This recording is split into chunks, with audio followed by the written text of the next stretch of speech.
Robin, they're paging my flight. Tell them I'll call them when I get to Dallas. Who the hell were these guys? How did they find me so quickly? I had to get out of there fast. The first thing I had to do was remember where I put my jacket and my shoes.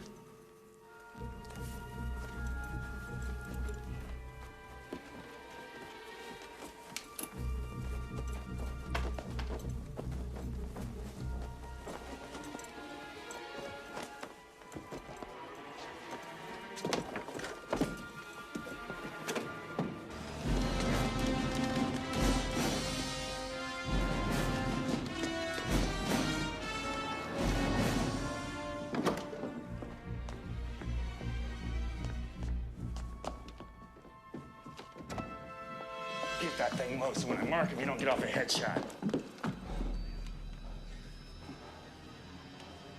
We're at the front door. Zebra team, standing by. Alpha, ready. Delta, in place. Baker team, set up. You've got a green light. Let's take this asshole.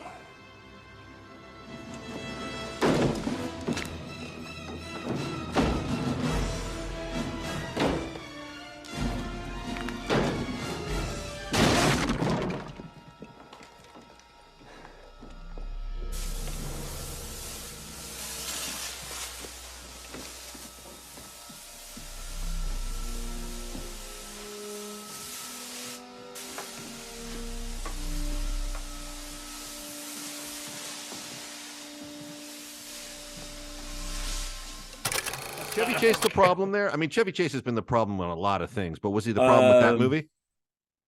Actually surprised. I'm surprised Carpenter did that with him, given Carpenter's nature of not dealing with crazy. There was a convergence of things. No, because Chevy was never crazy. He was just an asshole.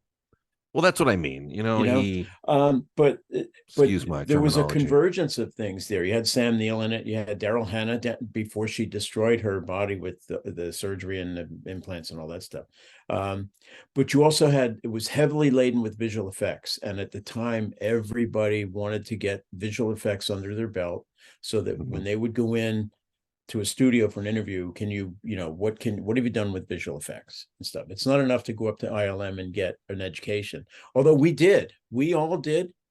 Well, we didn't travel up there. ILM came down to Burbank, and I learned more in 2 meetings with them on Memoirs of an Invisible Man. And what was that, like 1992 or 3?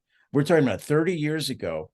I learned more in 2 days on visual effects than any of the horse shit that I've heard since. I mean, the ILM guys were so good with their advice on how to handle this stuff. Well, what happened on the movie? Like, what was the situation there? I think the script wasn't fully fleshed out. Okay, so you guys are working on this movie. Chevy Chase, not the Roger Moore of comedy in terms of working relationships. No. Carpenter, who's had flashes of absolute genius. And then you got Sam Neill, who actually has to shoulder a lot of this because he has to act with like a fake gun to his head, like someone's holding him. Yeah. He did a great job. He had to play to an empty room. Yeah. Yeah, because Chevy would be, remember the scene where he pretends to be yawning and stuff and is waiting for because he senses a presence, Yeah. I mean, you should have seen the Dalys. He's playing to an empty room. When they did the Star Wars stuff, they had tennis balls. They would put tennis balls on the end of the sticks and stuff for Liam Neeson to focus in on. And Sam didn't have any of that. Sam was probably finding a point on the wall. Yeah, probably. To focus in on, but Sam was great. Your road to redemption is paved with tombstones. No quarter, kill all masters. Go to noquarterkillallmasters.com. Rated R.